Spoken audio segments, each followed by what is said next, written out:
우리 오늘 읽었던 고린도전서 4장 14절에서 17절까지 말씀을 통해서 가르치지 말고 본을 보이려 하는 제목으로 하나님 말씀 전하겠습니다.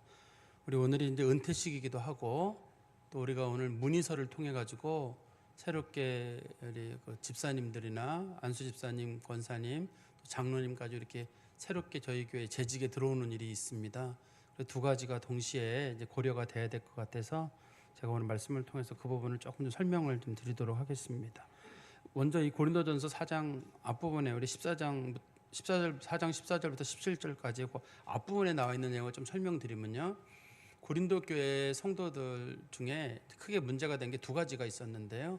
한 가지가 뭐냐면 그게 성도들이 굉장히 교만했습니다. 교만했는데 그 교만의 원인이 있어요. 원인은 뭐가 원인이냐면 그 교회에 새로운 이제 그 목회자들이거나 소위 성경에서는 그 사람들 새로운 교사들이라고 불려지는데 그 사람들이 와서 교회에 영향력을 끼치기 시작했습니다. 그래서 성도들에게 가지고 있던 기본적인 속성이 강조가 되게 됐는데요. 그 성도들 마음속에 약간의 교만이 있었어요. 자신들이 다른 교회보다 은사가 많이 있었거든요.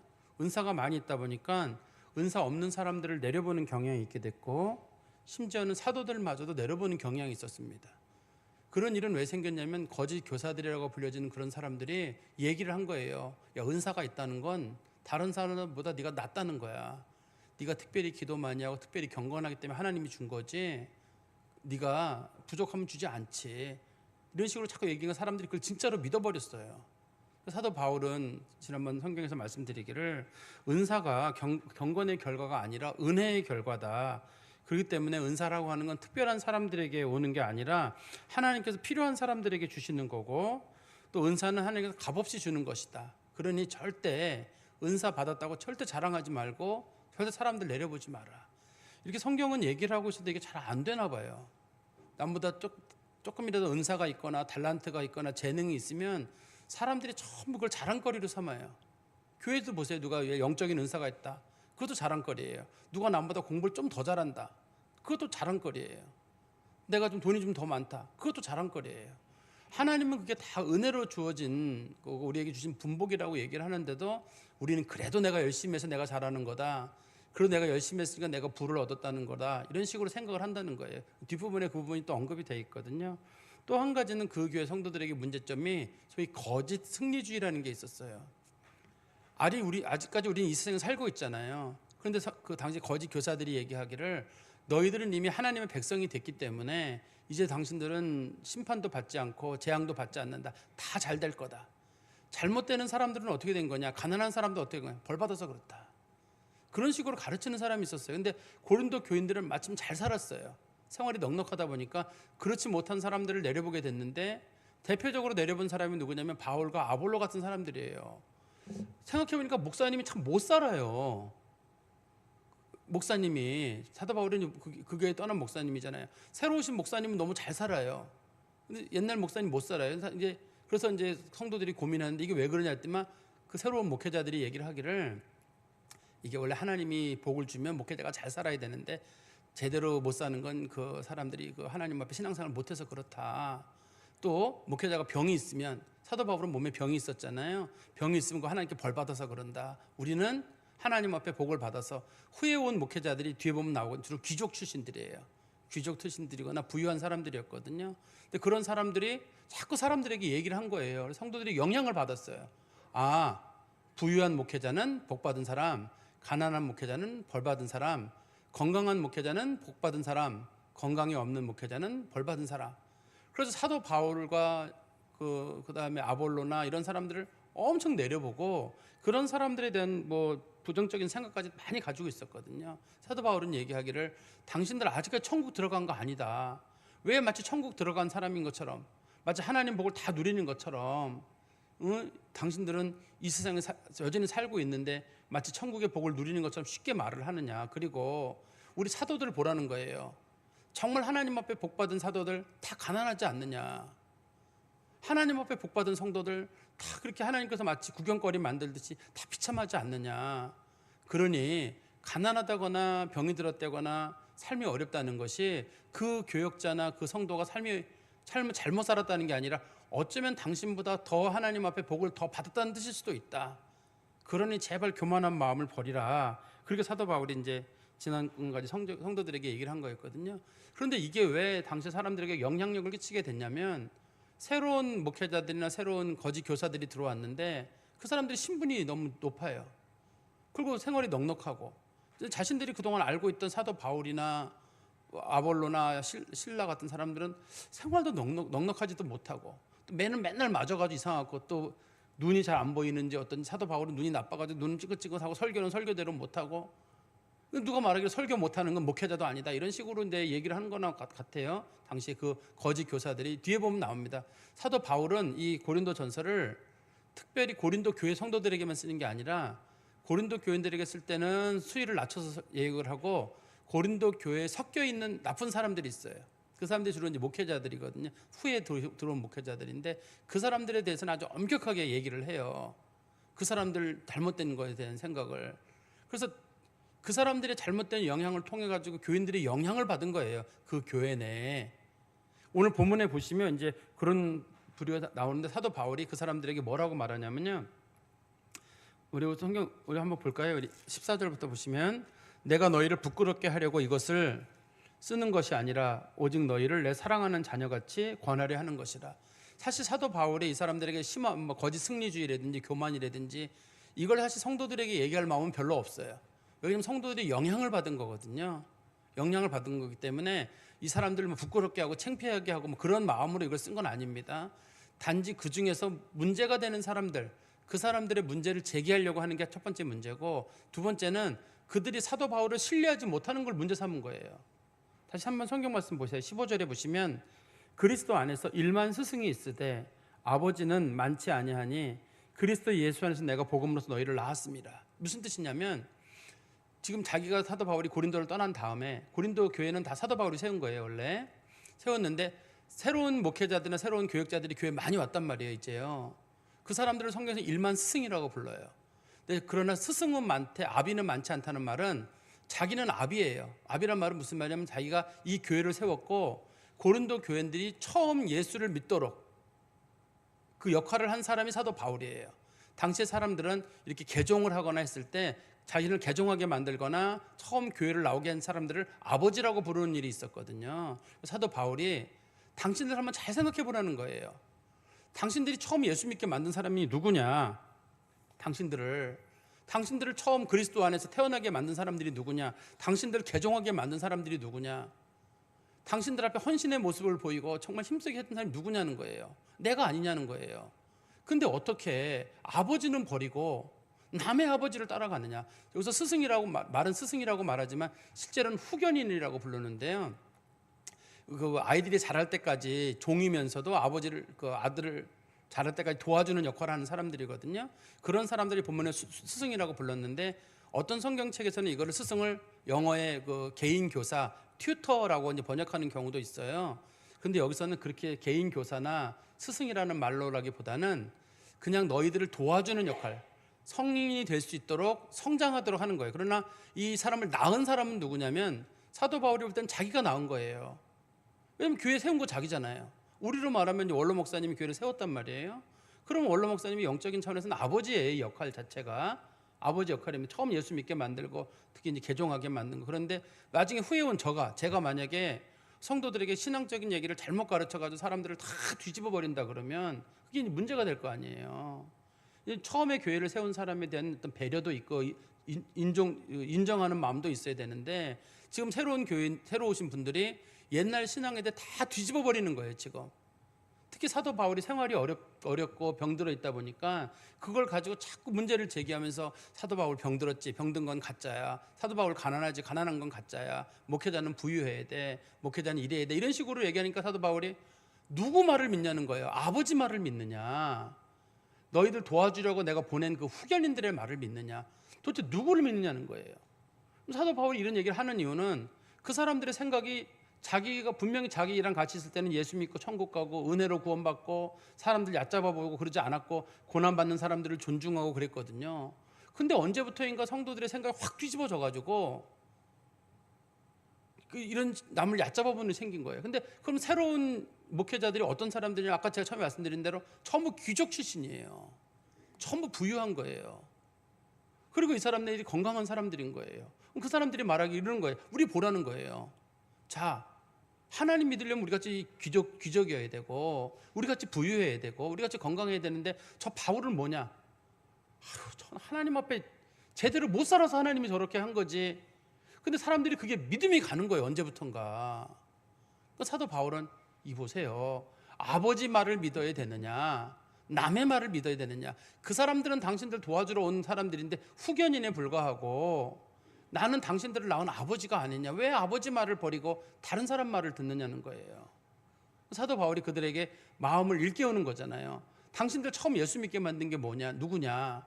당신들 개종하게 만든 게 누구냐.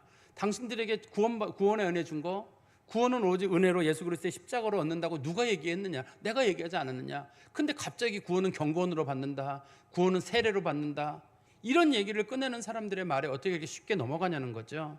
그러므로 16절에 그러므로 내가 너희에게 권하노니 너희는 나를 본받는 자가 되라.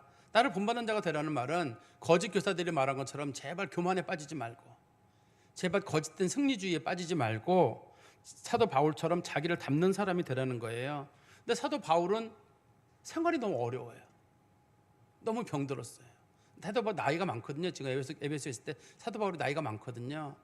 그러니까 사람들이 사도 바울이 본받으라고 하긴 했는데 본받기 싫어요. 저렇게 될까 봐.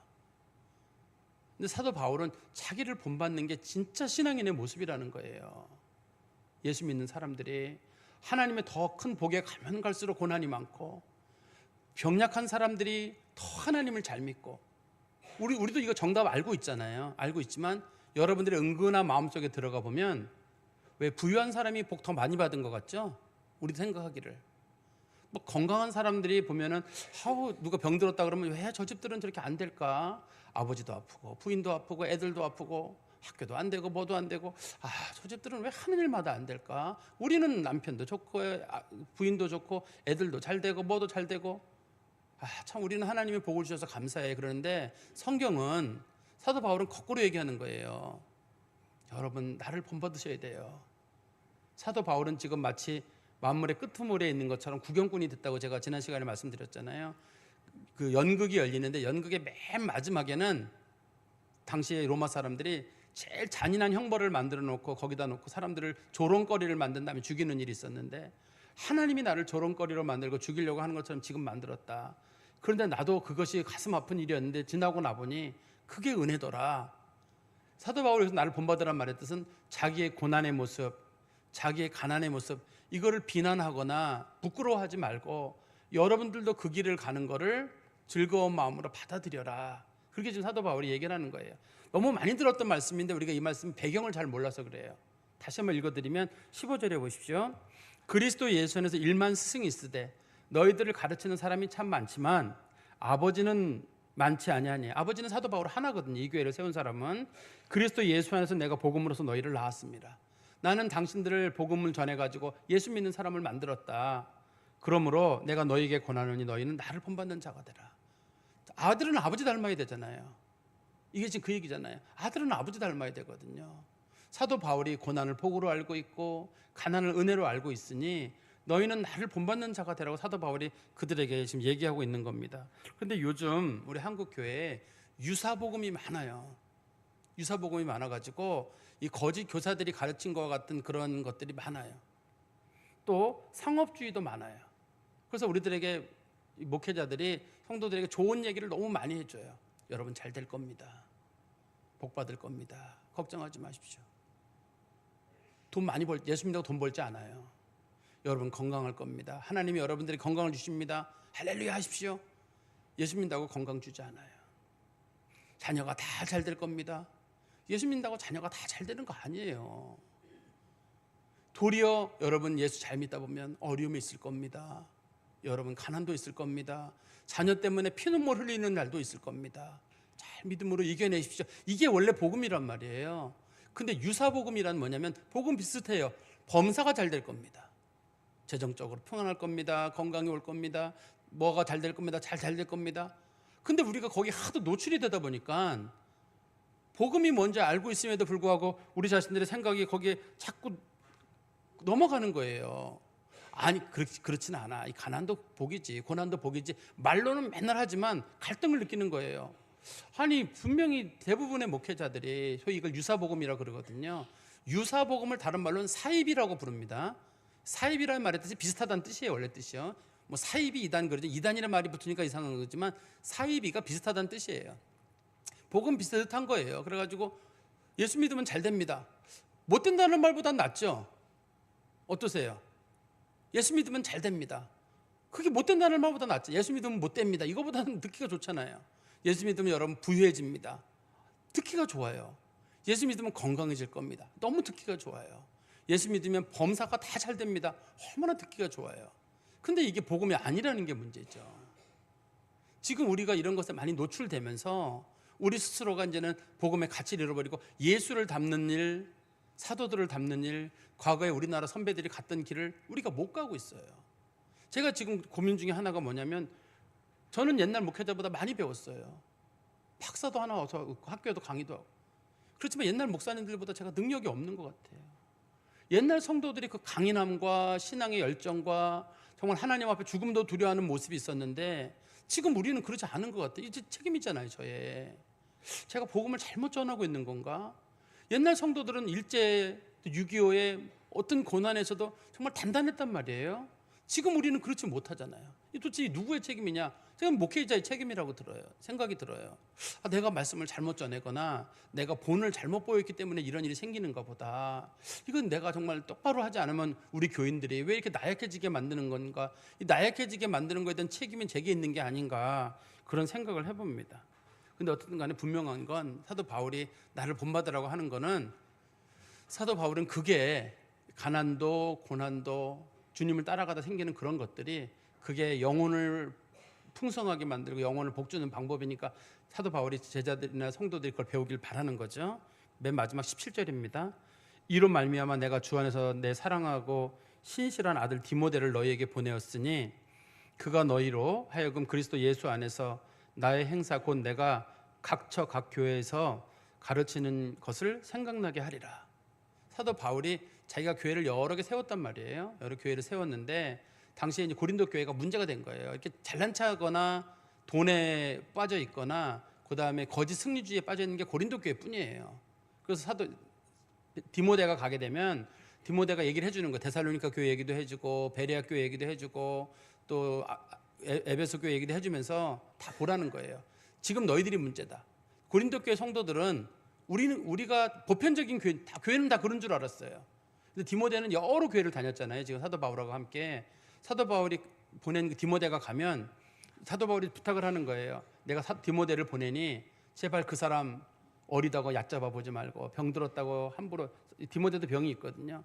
위장병이 있습니다. 그래서 병들었다고 사도 디모데 얕잡아 보지 말고, 디모데 가난하다고 함부로 대하지 말고, 내가 보내는 내 아들이니 디모데를 잘 받아줘라. 그리고 디모데가 여러 교회의 예를 들면서 이 교회는 이렇고 저 교회는 저렇고 얘기를 해서 비교해서 얘기를 해줄 텐데 잘 들어봐라. 니네 교회만 문제라는 거예요. 다들 하는 말이 교회가 원래 다 그런 거 아닌가요? 그런데 사도 바울이 교회가 다 그런 게 아니라 니네 교회가 문제다. 너희 교회에 지금 잘못된 스승들이 들어와가지고, 잘못된 스승이라고 표현했습니다만 아까 말씀드린 후견인이기도 하고, 정확한 표현은 후에 온 목회자들이에요. 그 목회자들이 성도들의 생각을 뒤집어 버린 거예요. 교만해도 괜찮다. 은사 많이 받은 거 네가 특별해서 그렇다. 달란트가 많은 거, 재능이 많은 거 다 네가 노력해서 그런 거다. 하나님이 은혜를 줬다. 그건 그냥 사람들이 하는 말이고 다 네가 한 거야. 공부를 잘한다? 네가 한 거지.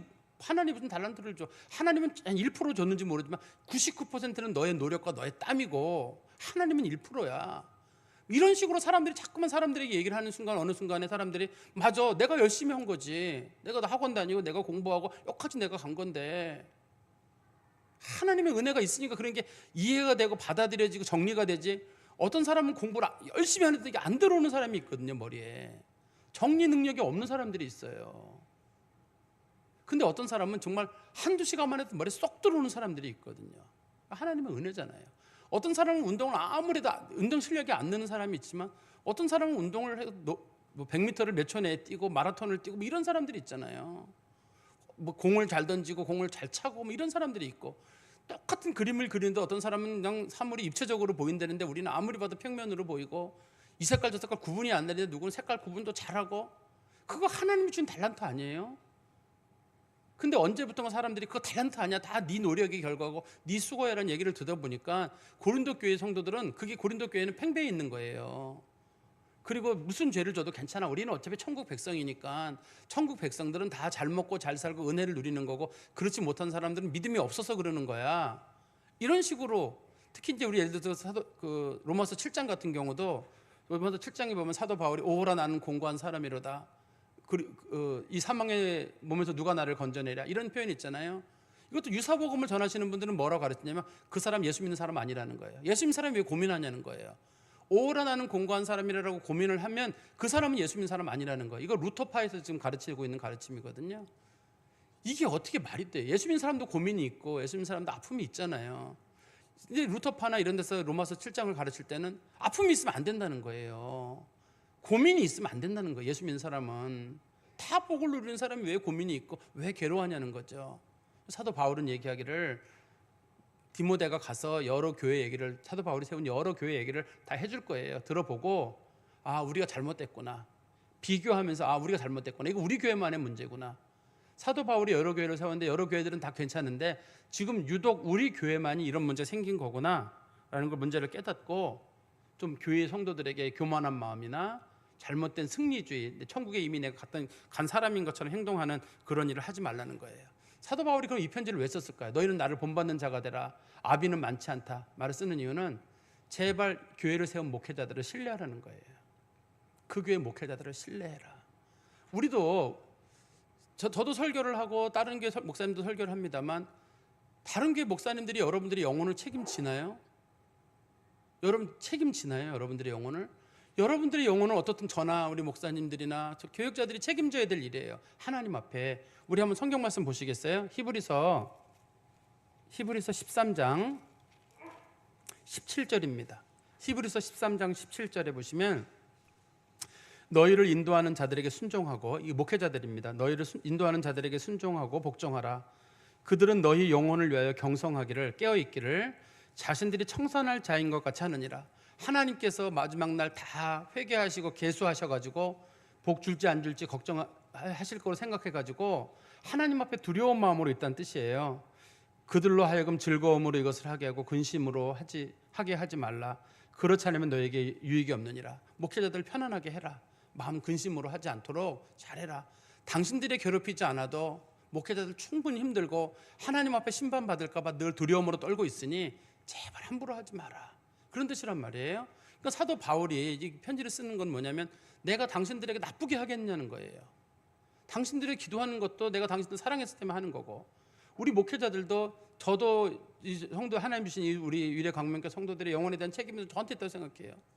하나님 앞에 가서 하나님께서 안문계는 왜 안 왔느냐, 안문계는 문제 있느냐 그러면 제가 하나님 앞에 그대로 꾸중을 들을 일이란 말이에요. 그런데 우리는 누구의 설교가 좋냐면, 유튜브에 나오는 어떤 목사님이나 유튜브에 나오는 이상하게 상업주의나 그런 거 하시는 분들의 우리가 현혹이 된다고요. 근데 그분들이 여러분들의 상황을 책임지나요? 여러분들은 그분들의 뒷 배경을 아세요? 어떤 삶을 살고 있는지. 너희는 나를 본받으라고 할 때 그분들하고 살아봤나요? 그분들하고 농담이나 나눠보고 밥이라도 한번 먹어봤나요? 우리가 적어도 본받으려면 그 사람과 얘기를 나눠보고 뒷모습도 보고 앞모습도 보고 그러면서 우리가 본받는 거잖아요. 그럼 사도 바울은 당신들과 나가 몇 년 동안 먹고 마시고 지내면서 당신들 다 보지 않았느냐. 근데 어떻게 말도 안 되는 말 몇 마디 하는 그 말에 당신들 넘어가서 어떻게 그럴 수가 있냐는 거예요. 그러니 사도 바울이 이 글을 쓰는 이유는 자기가 고린도 교회를 세운 목회자이니 자기를 존중해달라는 뜻이고, 또 동시에 우리 시대를 말한다 그러면 우리 교회를 섬기는 목회자들에 대해 여러분들이 특별한 좀 배려와 존중을 가져주시고, 여러분들도 여러 가지 유튜브나 설교를 들으시겠습니다만, 할 수 있으면 우리 교회 목회자들의 설교를 들으시고, 우리 교회 목회자들이 어떤 여러분들의 영혼에 대한 책임이 있는 줄 알고 여러분들이 특별하게 좀 순종해 주시는 그런 은혜가 있기를 간절히 소망합니다. 그리고 제가 조금 몇 가지 설명만 더 붙여서 말씀을 드리면, 우리 그 예배위원회랑도 제가 얘기를 조금 나눴던 일이라서 제가 오늘 시간에 대해서 조금 말씀을 드릴게요. 우리 은퇴하시는 분들이 오늘 계신데, 은퇴하시는 분들, 제가 오전에도 말씀드렸습니다만 이제 교회 시니어가 된 거잖아요. 70이 넘은 분들을 우리가 시니어라고 보통 교회에서는 부를 텐데, 처음 우리가 내가 갑자기 여기 앉아가지고 난 어제까지만 지난주까지만 해도 사실 여기 앉을 게 아니었거든요. 그죠? 근데 갑자기 뭐 꽃 하나 다른 여기 앉았는데 눈물이 날걸요, 제 생각에.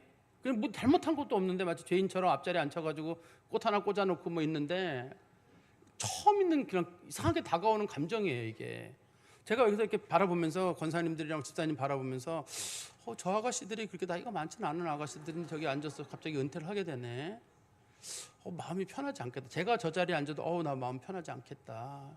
이게 처음 겪는 일인데 우리 선배들이 이미 이 길을 갔잖아요. 선배들은 이미 가셨고 잘 지내고 있잖아요.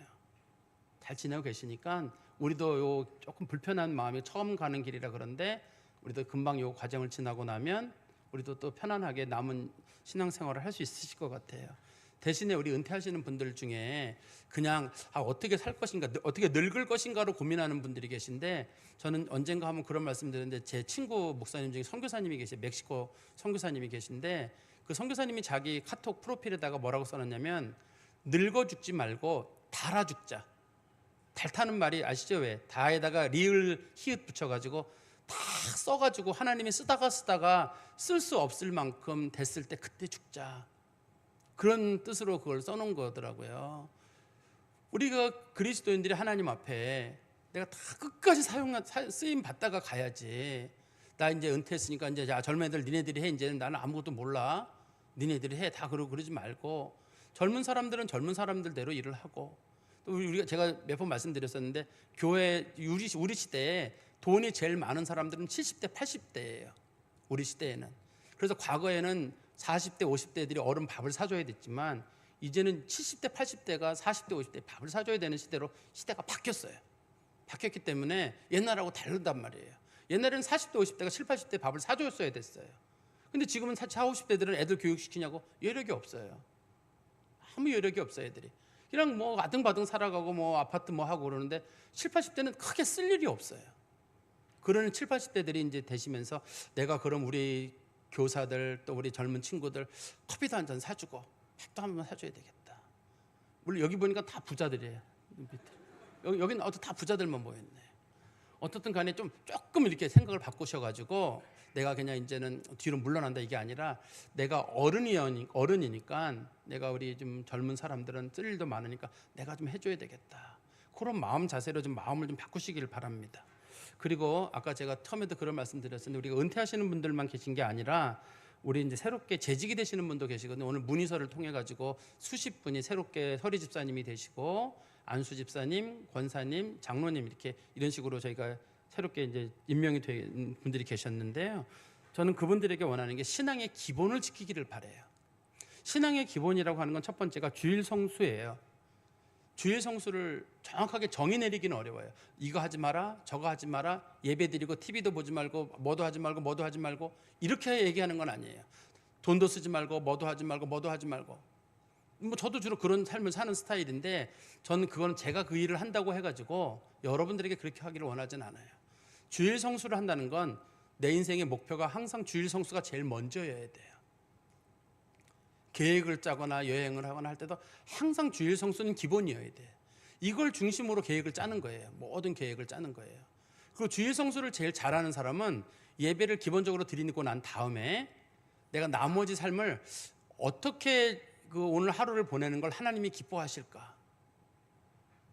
뭐 전도도 있을 수가 있고 혹시 어려운 어른들이 있으면 원래 주일날 돈 잘 안 쓰잖아요. 우리 보수교회들이 돈을 잘 안 씁니다만 그래도 혹시라도 누가 어려운 사람 있으면 밥도 사주시고 하나님 앞에는 뭐뭐 하지 말라고 하는 게 있는가 하면 그건 율법이에요. 그러나 복음은 이걸 해라 저걸 해라 어려운 사람들 도와줘라 감옥에 갇힌 사람들 찾아가라 또 배고픈 사람들 있으면 네가 돌봐줘라 쓰러진 사람 있으면 도와줘라. 우리 선한 사마리아인의 비유에 나오는 것처럼 그 제사장과 레위인은 그냥 지나가거든요. 자기가 거룩한 일을 해야 되기 때문에 그 사람이 쓰러져 죽든 말든 내가 거룩한 일을 해야 되는데 내가 그 사람을 왜 도와줘요? 그렇지만 복음은 다르잖아요. 복음은 쓰러져 있는 사람이 있으면 밥 챙겨줘야 되고 가서 병원에도 데려다 줘야 되고 필요한 데 있으면 내가 책임져야 되고 그게 성경에서 말하는 복음이거든요. 그래서 주일 성수도 잘하는 방법은 모든 일정의 중심을 예배로 정하시고 두 번째는 내가 주의를 통해서 어떻게 하면 내가 하나님을 섬기고 사람들을 섬길 수 있을 것인가. 그게 너무 구체적인 안이 들어가게 되면 율법이 돼요. 너무 구체적으로 이건 이렇게 하고 저건 저렇게 하고 그러지 말고 하나님을 어떻게 하는 게 제일 좋은가. 성령을 따라 행하라 하는 거예요. 성령께서 지혜를 주실 거예요. 복음의 가장 좋은 건 성령을 따라 행하라거든요. 어떻게 하면 하나님, 제가 어떻게 하면 하나님 잘 섬길까요? 그러면 하나님께서 지혜를 주시거든요. 이렇게 해라. 너무 오락 같은 거 하지 말고, 너무 뭐 하지 말고, 가족들하고 잘 지내고, 어려운 사람 있으면 돌보고. 이게 주일 성수의 기본인데, 저는 우리 성도님들이 그런 주일 성수가 있었으면 좋겠고, 그 다음에 합당한 11조, 온전한 11조라고 했더니만 성도들이 너무 이게 양심에 걸리는 거예요. 온전한이란 말은 0.1도 차이가 나면 안 되잖아요. 근데 그런 사람이 누가 있어요? 그런 사람은 양심을 속이는 사람만 가능한 거거든요. 자기 양심에 속이는 사람들은 나는 0.1도 안 틀려, 나는 완전해. 이건 다 속이는 거예요.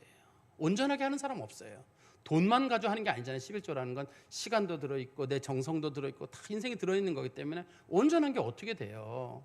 그러니까 우리가 합당하게 하되, 이거는 뭐냐면 내 생활에 내가 정말 할 수 있는 범위 내에서 형편껏 힘 닿는 대로 11조 생활을 하는 거예요. 힘 닿는 대로 힘껏. 그리고 뭐 예를 들어 제가 11조를 한다고 할 때, 제가 11조를 했는데 뭐 예를 들어 1,100원이 11조를 해야 된다. 그럼 저라면 제 생각엔 1,200원을 하겠어요. 아니면 1,500원을 그냥 하고 말 것 같아요. 계산하기 복잡하니까 조금 더 해야지 하는 그런 마음으로 저는 11조를 그렇게 하는 스타일이거든요. 왜 그러냐면 이거 굳이 뭐 나중에 마음에 걸려가지고 뭐 하느니 차라리 좀 더 해가지고 하나님께서 눈 찔끔하고, 이거 아셨죠? 하나님 내가 다른 건 틀려도 이건 제대로 할 거예요. 이렇게 알아봐 주세요. 이렇게 눈 찔끔하고 할 때가 있거든요. 가끔씩. 그럼 돈이 많이 들어가고 힘들 때가 있어요. 그러더라도 11조는 어떤 간에 형편껏 하는 거고 힘써 하는 게 원칙이기 때문에 교회 서리 집사님들부터 시작해서 안수 집사님들, 권사님들, 장로님들은 이 부분을 힘써 주시기를 바라고, 그 다음에 음주나 흡연은 꼭 좀 끊어주세요. 잘 안 끊어지는 분들이 많이 있다는 걸 알고 있는데 이것도 좀 웬만하면 끊어주시고, 잘못하면 안 끊게 되면 어느 날 자신도 모르게 저랑 같이 어디 결혼식장 같은 데 가서 저한테 술을 한 잔 모르고 따르는 수가 있어요. 그럴 수가 있기 때문에 그렇게 조심스러워요. 뭐 제가 이걸 가는데 정죄하려고 저는 하는 건 아닙니다. 교회 중직자들은 이거를 할 수만 있으면 좀 끊었으면 좋겠다. 흡연과 음주 문제, 이게 잘 안 끊어지는 분들이 계실 것 같아서 제가 말씀드리는 거고, 그 다음에 공예배라고 요즘 교회가 부르는 거는 주일 오전, 오후, 수요 예배를 일반적으로 공예배라고 불러요. 근데 요즘 사람들이 생각하는 공예배는 주일 오전 예배만 공예배라고 생각하시는 것 같은데, 주일 오후나 수요 예배까지가 공예배예요. 교회의 중요한 얘기들은 주로 주일 오후에 이루어지는데, 주일 오후에 나오시는 분들이 우리 뭐 얼마 안 되잖아요. 교회 중요한 회의들 다 오후 예배에 있거든요. 오전에 못해, 예배 시간이나 성도들이 많아서. 근데 교회의 중요한 얘기들을 논해지고 재직회를 하고 공동회를 하고 이런 걸 하려면 다 오후에 이루어지는 일이라서 우리 성도들이 주일 오후 예배도 참석하시고, 또 수요 예배 같은 경우도 성경 말씀을 통해서 저희들이 말씀을 또 좀 전하려고 저도 굉장히 애를 쓰거든요. 수요일 날 같은 경우도. 그것이 거리적으로나 뭐 상황이 안 되는 분들은 유튜브를 통해서든지 그렇게 해서라도 우리가 예배를 온전히 드리기를 바랍니다. 그리고 저한테 우리 예배위원회에서 지난번에 기도와 관련된 내용을 좀 부탁을 하셨어요. 어떻게 기도를 하는 게 좋은지. 기도는 크게 두 가지로 나눠지는데, 이거 지금 제가 2월 달에 했던 겁니다. 2월 달에 했던 걸 제가 조금만 덧붙여서 하는 거라 금방 마칠게요. 우리 그 기도와 관련돼서 기도는 크게 두 가지가 있을 거예요. 하나는 개인 기도가 있고 하나는 회중 기도가 있어요. 개인 기도는 먼저 하나님 앞에 감사합니다. 우리 아까 황순철 집사님 기도하셨는데 하나님 아버지 감사합니다로 시작을 하잖아요. 뭐 하늘에 계신 하나님 아버지 감사합니다, 이런 식으로 하나님 앞에 감사 기도를 드리거나, 또 그 앞에 뭐 거룩하시고 전능하시고 존귀하시고 이런 것들은 여러분들의 마음에 감동이 오는 대로 하시면 돼요. 그러나 기도는 항상 하나님 아버지께 삼위일체를 부르거나 뭐 예수님 감사합니다 이런 건 안 돼요. 원칙적으로는 안 됩니다. 원칙적으로는 안 되고, 할 수만 있으면 하나님 아버지를 기도의 제목으로 부르시기를 바라고, 두 번째는 감사 내용, 이러한 것들이 감사합니다라고 감사를 하나님께 할 줄 알고, 세 번째는 자신의 죄를 돌아보는 거, 이게 회개의 기도일 거예요. 내 자신을 돌아보는 일을, 개인 기도입니다. 이거는. 그래서 내 자신의 잘못을 돌아보는 일들을 하나님 앞에 하고, 근데 그것도 억지로 막 하는 게 아니라 가슴 속에서 우러나야 돼요. 그러려면 내가 죄라는 걸 느낄 수 있어야 되거든요. 내가 정말 잘못 살아가고 있다는 사실을, 회개 기도가 있어야 되고, 그다음에 삶의 필요들을 구하고, 삶에 뭐 이것도 필요한 것들 있잖아요. 그 다음에 이제 내 이웃의 필요들, 이웃의 병든 자들, 또 하나님의 나라와 하나님이 원하시는 것들, 그의 나라를 구하는 것, 하나님 제일주의로 살게 해달라는 기도 제목이 거기에 들어있을 것이고, 맨 끝난 다음에 예수님 이름으로 기도합니다 이렇게 마치는데, 우리 예배위원회에서도 지난번에 우리 장로님 세미나에서도 그 얘기가 나왔었는데, 할 수만 있으면 예배 끝에 마칠 때 예수님 이름으로 기도합니다든 혹은 예수 그리스도의 이름으로 기도합니다든 시제를 맨 끝에 시제를 꼭 그 현재 시제로 해달라는 그런 부탁이 있었어요. 기도하였습니다 이렇게 기도했습니다라고 하지 말고 기도합니다, 기도하옵나이다, 기도드리옵나이다, 기도드립니다, 기도드렸습니다라든지 기도하였습니다라는 표현보다는 가능하면 현재 시제로 하는 게 좋겠다, 그런 얘기들이 있어서 여러분들이 기도 끝에 하실 때, 또 제가 이렇게 말씀드리고 나면 내가 기도했나? 했습니까? 했나? 싶어가지고 또 그것 때문에 긴장돼가지고 또 안 되는 수가 있을까 봐요. 그래서 조심스러워서 그러는데, 어떻든 간에 할 수 있는 끝부분을 예수님 이름으로든 혹은 예수 그리스도의 이름으로든 기도합니다와 혹은 드립니다, 하옵나이다처럼 현재 시제로 가능하면 했으면 하는 바람이 있고요. 그 다음에 대표기도와 관련돼 가지고는, 대표기도는 미리 게시판에 게시가 돼 있습니다. 3개월 전에 이미 게시가 돼 있어요. 그렇기 때문에 난 주보를 못 봤다, 깜빡 잊었다 이러면 안 됩니다. 3개월 전에 이미 게시가 돼 있기 때문에 알 수가 있고, 또 두 번째는 복장을 좀 단정히, 이거에 대해서도 이번에 얘기가 좀 장로님 세미나에서 나왔었는데, 남자들이 반바지에 슬리퍼를 신고 들어오는 건 아니다. 여자들 같은 경우는 반바지랑 슬리퍼가 패션인 경우가 있어요. 여자들 경우는 패션으로 있는 경우가 있기 때문에 여자 남자를 공유할 수는 없는데, 기본적으로 일단 남자들은 반바지나 슬리퍼 차림으로 교회를 들어오는 거는 조금 좀 조심했으면 좋겠다 이런 얘기가 있고, 여자들은 반바지나 슬리퍼가 패션의 일부라서 가능하긴 한데 너무 짧거나 너무 스포츠 형태를 띠고 있거나, 또 공식 석상에서 입기에 조금 곤란한 것들 있잖아요. 공식 여기 트임이 돼가지고 공식 석상에서 입기 불편하다 그러면 그런 것들은 좀 조심해 달라고 하는 그런 내용들이 있었습니다. 그리고 우리 이제 아까도 대표 기도하신 집사님이 미리 나와서 앉아 계셨잖아요. 할 수만 있으면 10분이나 20분 전에 나와서 앞에서 계시고, 두 번째는 기도는 써서도 할 수 있고 쓰지 않고도 할 수 있는데, 그냥 종이 쪽지를 가져오기보다는 저 뒤에 가면은 우리 성경책이 있는데 거기 하드 커버로 된 게 있거든요. 거기에다가 넣고 좀 읽었으면 좋겠어요. 왜냐하면 나와가지고 빠닥빠닥 하는 소리가 들려요. 빠닥빠닥 하는 소리가 들려도 빠닥빠닥 해가 접어가지고 또 들어가고, 그러지 마시고 거기다가 잘 이렇게 놓고 이렇게 보시고 딱 덮어가지고 딱 들고 들어가는. 저는 써서 하는 기도도 좋고 혼자 하는, 그냥 쓰지 않고 하는 기도 다 좋아요. 다 좋으니까 여러분도 그렇게 차별하지 마시고 좋게 보시기를 바라고, 두 번째는 또 한 가지는 이 기도를 드릴 때, 이 대표 기도를 할 때입니다. 대표 기도를 할 때는 예배의 목적에 잘 맞아야 돼요. 그러니까 이게 주일 오전 예배인데 이걸 무슨 뭐 개인 기도하듯이 그냥 한다든지 이러면 안 돼요. 개인 기도 마치 자기 개인의 느낌이나 이런 거를 하면 예배 목적에 맞아야 돼요. 주일 대예배면 주일 대예배에 맞아야 되고, 오후 예배면 오후에 맞아야 되고, 오늘 은퇴 예배라서 집사님께서 오늘 은퇴나 이런 걸 예를 기도 중에 넣으셨잖아요. 예배 목적에 맞아야 됩니다. 이게 집사님이 만약 틀렸으면 제가 이걸 못할 뻔했어요.